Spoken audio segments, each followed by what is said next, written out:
I'm Susan McGinnis in the Energy News Center. Diversity, competition, and efficiency, they are all essential to energy security, according to Tony Hayward. The leader of BP spoke in Washington today discussing his preferences for U.S. climate policy. Clean Skies' Tyler Suiters asked Hayward about what might be included in upcoming Senate legislation. Speaking here at the Peterson Institute for International Economics, Tony Hayward focused his speech on energy policy, saying that achieving energy security is more about what is above ground, that is policy, than what's actually below it.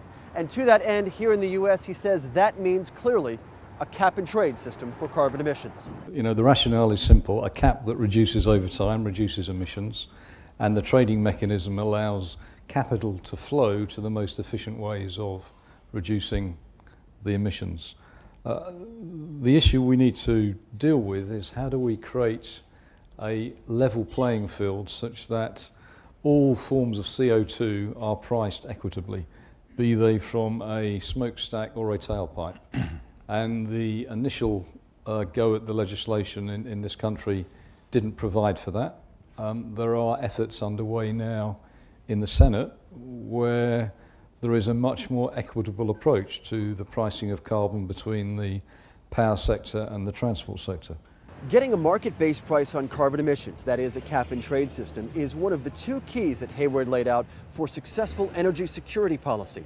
The other is developing energy resources efficiently. He says that means opening previously closed areas to production. And he specified advanced technology plays, deep water production, and also shale gas here in the U.S. A necessity, he says, for electricity generation going forward. Looking at the power pathway, we believe it makes sense to use much more natural gas. Gas offers the greatest potential to achieve the largest CO2 reductions at the lowest cost and in the shortest time.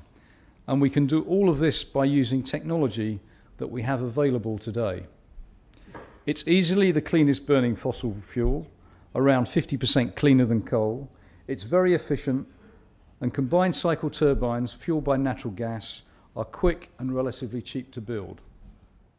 So given those facts, it is somewhat surprising that the US is still focused on building coal-fired power plants.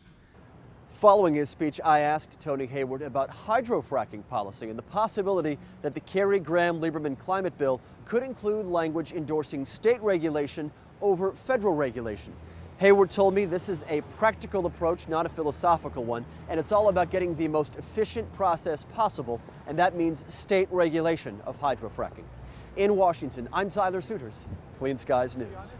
And Hayward says BP is projecting worldwide energy demand to increase 45% by 2030 and double that by 2050. With that in mind, Hayward says BP is now planning to invest in Canadian heavy oil. I'm Susan McGinnis. You're watching Clean Skies News.